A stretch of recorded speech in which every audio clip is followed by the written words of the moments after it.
From the opinion pages of the Wall Street Journal, this is Potomac Watch. Hello, everyone. I'm Paul Gigot, and welcome to this special edition of Potomac Watch, the daily podcast of the Wall Street Journal opinion pages. I'm the editor of those pages, and our guest today is Stephen Kotkin, perhaps America's most distinguished historian of Russia. We'll take a deep dive into the present and potential future of Russia and its relations with the West. But first, a little about Professor Kotkin. He's the Klein-Heinz Senior Fellow at the Hoover Institution and a Senior Fellow at the Freeman Spogli Institute for International Studies at Stanford. For 33 years, he taught at Princeton University, where he was the John P. Birkeland Professor of History and International Affairs and took emeritus status at Princeton in 2022. He's also the author of a magisterial three-part biography of Joseph Stalin. Two of the books have been published, and he is working on the third, if I got that right, Professor. Did I get that right? Yes, you did, Paul, and thank you so much for that gracious introduction. We speak today in the aftermath of the United States and Europe having agreed to send more arms and money to support Ukraine, which most people assume will probably be enough to stop a collapse of Ukraine's armed forces in the coming months. But the issue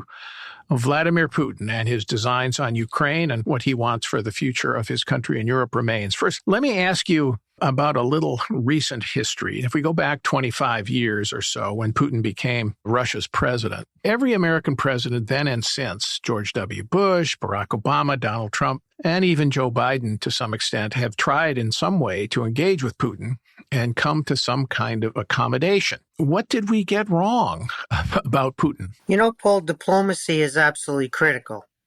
Obviously, diplomacy is really important tool in the toolkit for the United States and our friends. The problem is you need leverage in diplomacy. Diplomacy is not about dialogue. It's not about we're talking. It's about I have leverage or I'm increasing my leverage and I'm trying to get a deal, and that deal is going to be more or less favorable to me. Not everything I want, but much of what I want. However, if you're not creating leverage or you're not using the leverage that you have, you're not going to be able to close very favorable deals. Moreover, if the other side doesn't take you seriously in terms of the power that you represent, or the other side is playing a double game, then you're going to have a harder time. So George Shultz, our former colleague here at the Hoover Institution, well known, of course, to your editorial pages over many, many decades, George used to say that diplomacy is what he does, and it's crucial for the United States, but it's very helpful if the shadow of force, if that shadow is cast over the bargaining table. And so the point of having the force is not to use it. It's to be able to do the diplomacy better. And so we've not connected as well as we should through the multiple presidencies that you've talked about, the deterrence with the diplomacy. You know, the Hawks talk about how we have to ramp up our defense capability, and they're right. And the Doves sometimes talk about the need for dialogue, but of course, it's Reagan and Shultz, and it's peace through strength, and it's deterrence plus diplomacy. We haven't had enough of that. Secondarily, we haven't understood Russia very well. What have we missed about Russia? Have we seen it in too easily in East-West kind of ideological terms, or democracy versus authoritarianism, that sort of thing? Yes, in part for sure. We have an international liberal order. That is to say, an order based on the rule of law, based on reciprocity. The United States created this order and leads this order. What, Paul, is the place for illiberal regimes in the international liberal order? That's a question that we have a hard time answering. Do illiberal regimes get to participate in that international liberal order any way they want? In other words, do they not have to engage in reciprocity with us, but we open our liberal order fully to them? Or are there some restraints or constrictions or, let's say, reciprocities that they must fulfill in order to participate in this order? We got away with this during the Cold War, Paul, because we had anti-communism. And so if you were an illiberal regime, but you were anti-communist, we gave you a pass. And now, that didn't work in all cases, and it also contravened our values in some cases, but it was very convenient for us to finesse this illiberal regime in an international liberal order problem. Now we don't have the anti-communism the same way.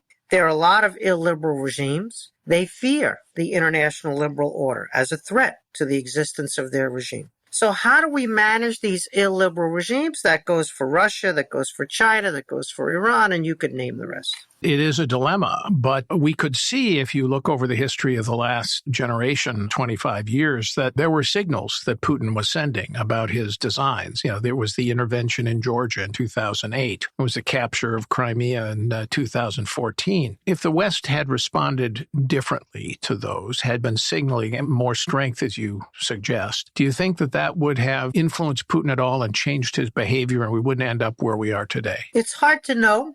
You can't rerun history the way you can rerun experiments in the lab, but it's a very valid question. I would say this, that he didn't get the message that he was crossing lines and being punished for crossing those lines. Mm-hmm. Instead, he got the message that if he crossed a line, he could cross another line and another line after that.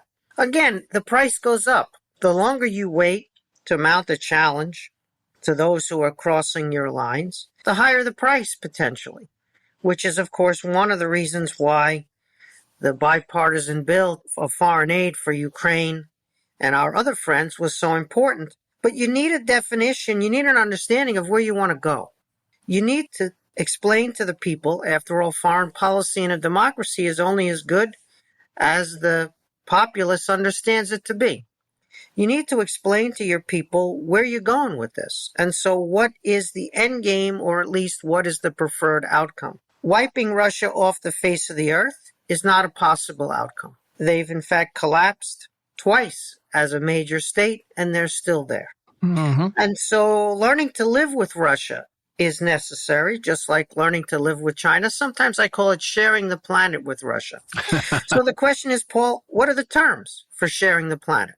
Are they Russia's terms, or are they terms that we can help negotiate them with leverage using our friends and allies and partners, right? And so using, to repeat, our leverage to impose a settlement through negotiation that's more favorable to the United States, but obtained through negotiation, and deterring Russia along the way, including in those moments you discussed, 2008, the war in Georgia, 2014, Crimea, and now 2022, the rest of Ukraine. So it's possible. We are by far the greatest power in recorded history. We have more friends, allies, and partners than any other country has ever had. We have the most dynamic economy. We have a free and open society. Sure, we have a lot of problems. Sometimes we're disappointed in the way our politicians behave. I read your editorial pages. Yeah, I'm probably quite disappointed sometimes. Yes, but it's still pretty remarkable what our side looks like. And so let's be ourselves. Let's be a superpower. The United States it's not a law school, as we saw under the Barack Obama administration, where you could get the impression that the U.S. was a law school rather than a superpower, right? We're a superpower. Let's live up to that. So there's a bracing sentence in your piece in Foreign Affairs where you describe Putinism, I guess, as an authoritarian, resentful, mystical nationalism grounded in anti-Westernism, espousing nominally traditional values and borrowing incoherently from Slavophilicism, Eurasianism, and Eastern Orthodoxy. Now, that's a mouthful. What does it translate into in terms of what Putin wants? It's now 71. He knows he's not going to live forever, I think. What does he want as Russia's future, and where does Ukraine fit in? Yeah, Paul, we don't know exactly what he wants, and you're right, he's not going to live forever, but I think we can continue to remind him of that. As I wrote, even Stalin died.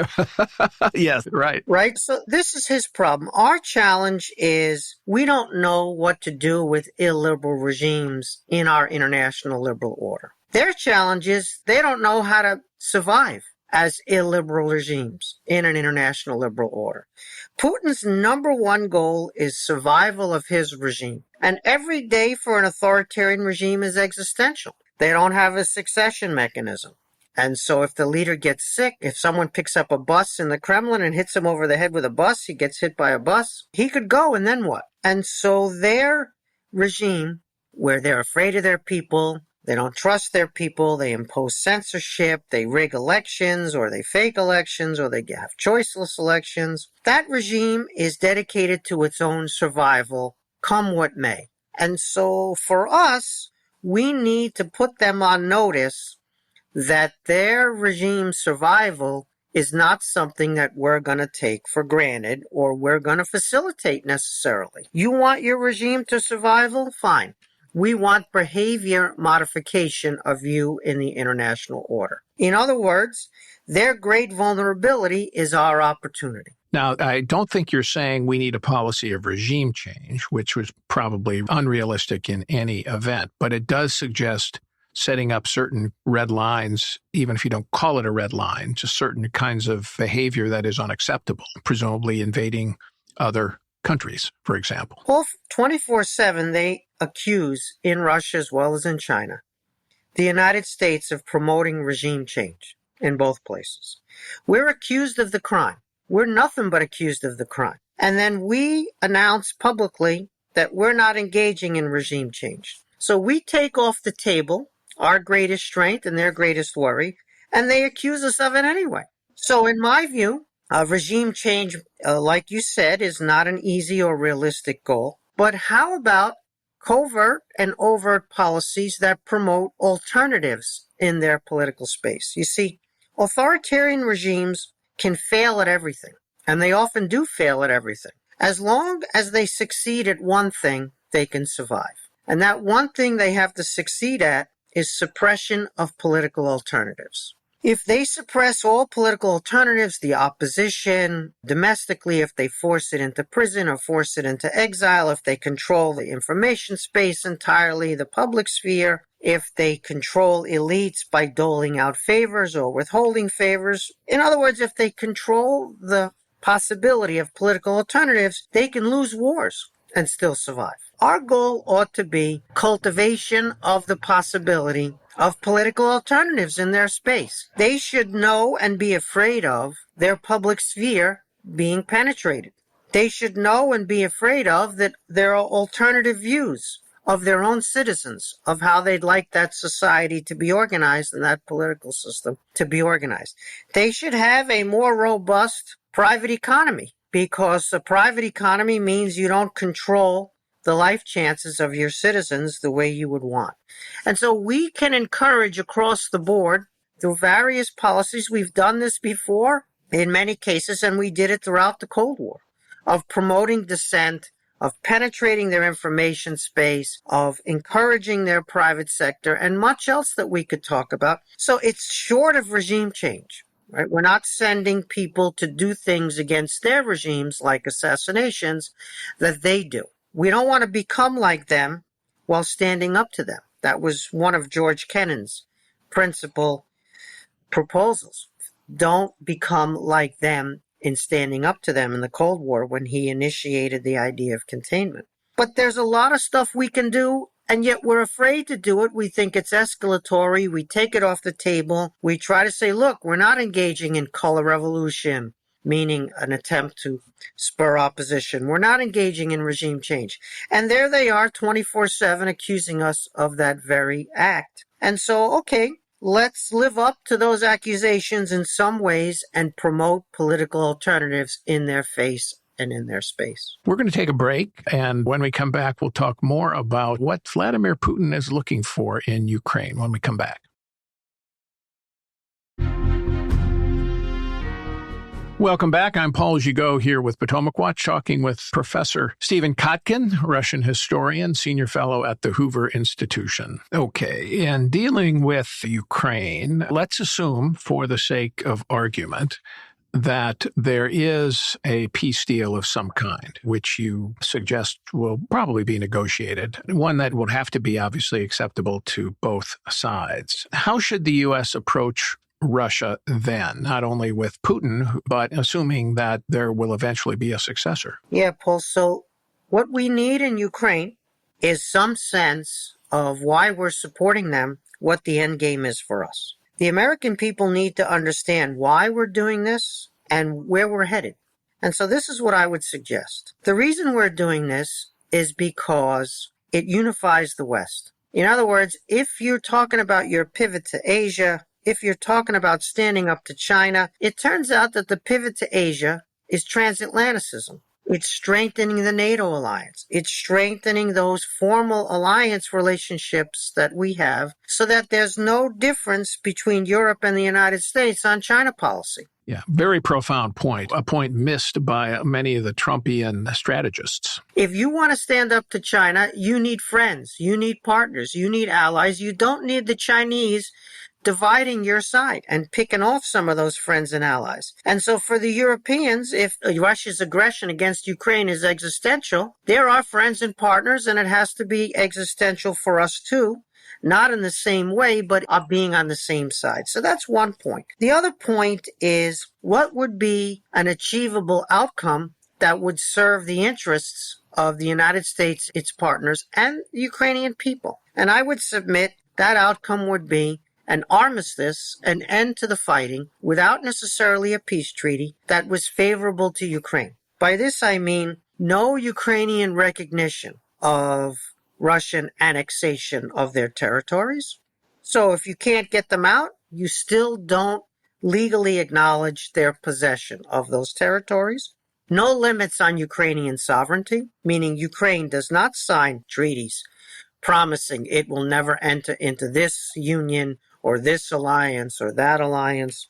Preservation of Ukrainian sovereignty. Whether they enter into those unions and alliances is their business and the business of the members of those alliances. So protection of the sovereignty, and finally, no limits on Ukraine's self-defense. We don't need a Versailles-like treaty limiting the size of the Ukrainian army or the amount of missiles they can produce or any of that other rubbish. So an armistice, an end to the fighting, Ukraine can rebuild without legally recognizing the loss of its territories that it can't get back on the battlefield, and without sacrificing its sovereignty. That's been the deal that we've had, as should have been our goal, since fall 2022. And yet we keep talking about territory and regaining territory. Wars are never about regaining territory. It's about the capacity to fight and the will to fight. And if Russia has the capacity to fight, and Ukraine takes back territory, Russia doesn't stop fighting.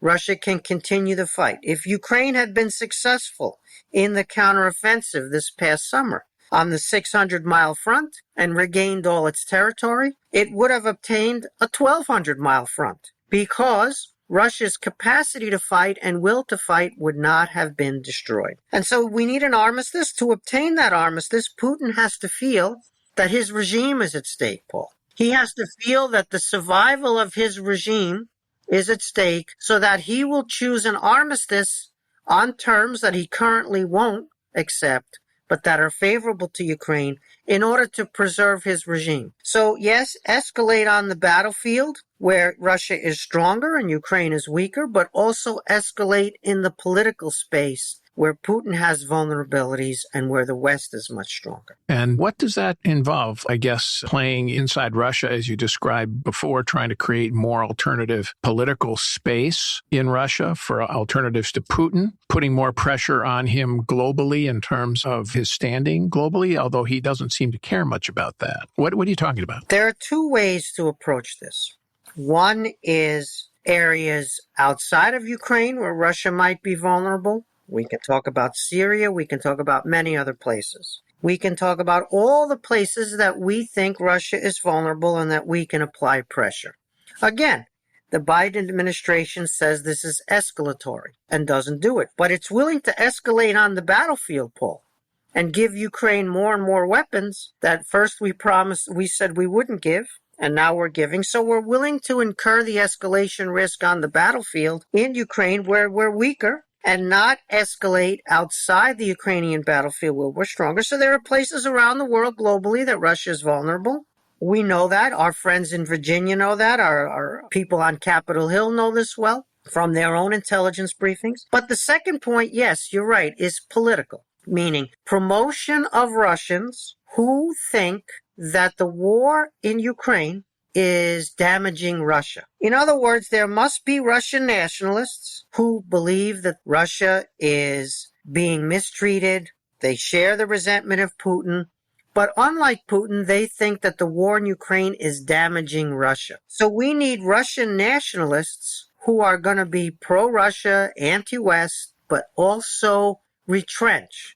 Also say the costs are too high for Russia. The Ukraine war is not a problem in the sense that they're altruistic vis-a-vis Ukraine. It's because it's damaging Russia. So we need to find not just the democratic opposition in exile, but defectors in Russia, Russian nationalists who believe the Putin regime is the problem and Russia's aggression against Ukraine is damaging Russia, and therefore they want to retrench, and we should be encouraging that, and there should be promises of sanctions relief and many other policies to Russian nationalists who are authoritarian but want to accept an armistice on terms that we would consider favorable to Ukraine because they're worried about Russia and the damage to Russia. So map out, if you're an American president, a future for Russia in the international system with a series of potential incentives that is a better future for Russia and one that might be more attractive to Putin's successor. The Russian elites are no fools, Paul. They know that Russia is hemorrhaging human capital. They know that Russia exports fossil fuels, political terror, and its most talented people. And if you're losing your most talented people and you're not investing in your human capital at home, if you're not investing in your infrastructure, if you're not diversifying and growing your economy, your existence as a great power is diminishing. Your future as a great power is getting worse. Sure, you can overinvest in your military. You can overinvest in your secret police. And that's a game that Russia plays, and it's played for centuries, and it's led to collapse on multiple occasions. So that's our message for Russia. Our message for Russia is, let's be pro-Russia. Let's have a Russia that's stable and prosperous. Let's have a Russia that invests in itself. Let's have a Russia that doesn't threaten its neighbors because it's too costly for Russia in addition to being too costly for the neighbors. Let's cultivate Russians inside Russia who want Russia to be a great power and explain to them that we're going to allow partnerships with Russia, including removal of sanctions, provided they don't threaten their neighbors. Yes, we would prefer that Russia become democratic and stable, a liberal order, the way most of our friends and partners are in the world. But if Russia won't become that because it's a bridge too far, then we need an interim solution where Russia is not incentivized to spoliation across the globe, including in Ukraine, where Russians can be nationalists, but investing in Russia, not investing in destruction, spoliation, and hemorrhaging their top human capital. All right, we're going to take another break. And when we come back, we'll talk about the emerging alliance between Russia and China and what it portends for a post-Vladimir Putin Russian future when we come back. Don't forget, you can reach the latest episode of Potomac Watch anytime. Just ask your smart speaker, play the Opinion Potomac Watch podcast. That is, play the Opinion Potomac Watch podcast. From the opinion pages of the Wall Street Journal, this is Potomac Watch. Welcome back. I'm Paul Gigot with Potomac Watch, our daily podcast on WSJ Opinion, and I'm here with Stephen Kotkin, Russian historian, senior fellow at the Hoover Institution. Before we go, I want to ask you about the linkage between Russia and China, because in your foreign affairs article, you map out 5 alternative futures for a post-Putin Russia. One of them that's intriguing to me is, well, they're all intriguing, but one that's particularly interesting is the relationship between Russia and China for it to become a vassal state of China, which is, I would assume, something that, given Russia's grand history, would not go down well. But I suppose if the regime needs it to survive, it could come to that. How likely is that? That's the trajectory that both sides are on right now, Paul. I don't give odds about which future is more likely, but it is a strong trajectory. There are a couple of points here. One is that the Chinese are not that happy about Russia becoming its vassal because then they share responsibility for a potential basket case. And on the Russian side, they're not happy about becoming anybody's vassal, including China's.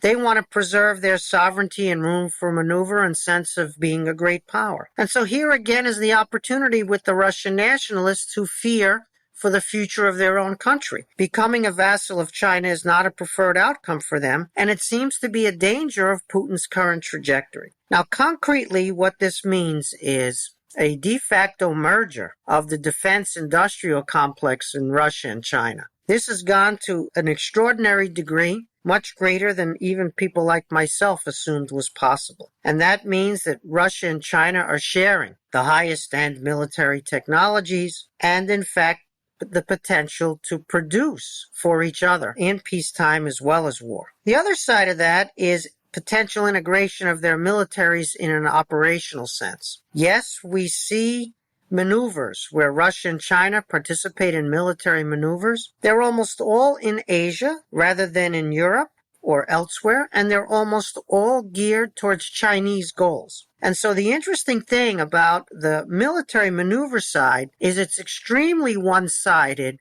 It's extremely on the Chinese side. And that's a problem for many Russian nationalists. On the defense industrial side, Russia has quite a lot of bargaining chips still to play there, quite a lot of higher-end military technologies that the Chinese want to get their hands on, and Russia is in some ways giving them over to the Chinese for free now. In other words, the Chinese are getting a much better version of the bargain. But again, the Chinese may not want responsibility for Russia if it increasingly becomes an economic and political basket case. And so this vassalhood is a trajectory that both sides are on and that neither side may actually want. Russia for its pride and sovereignty issues, and China for its fear that being responsible for Russia rather than merely taking advantage of Russia is a pathway too far for them. So in some ways, they've discredited each other. Russia's invasion of Ukraine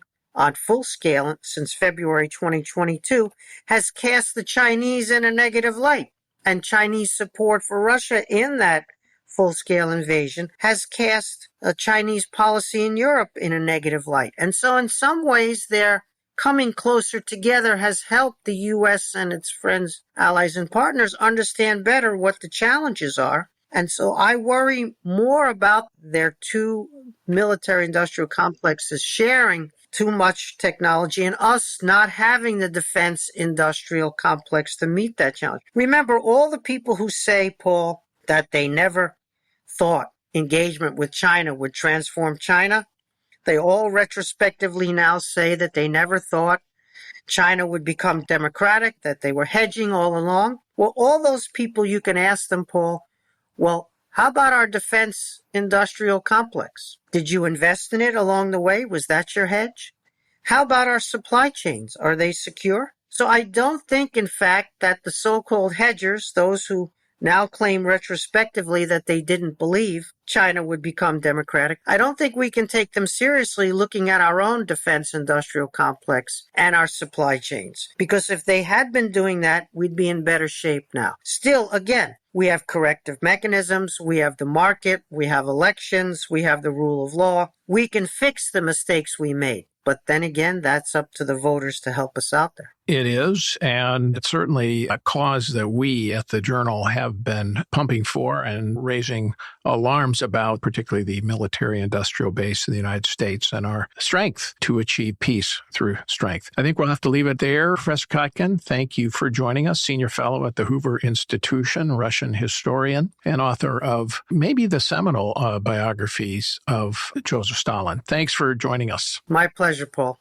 Be well. And thank you all for listening. We're here every day with Potomac Watch, and we will be back tomorrow. Please join us.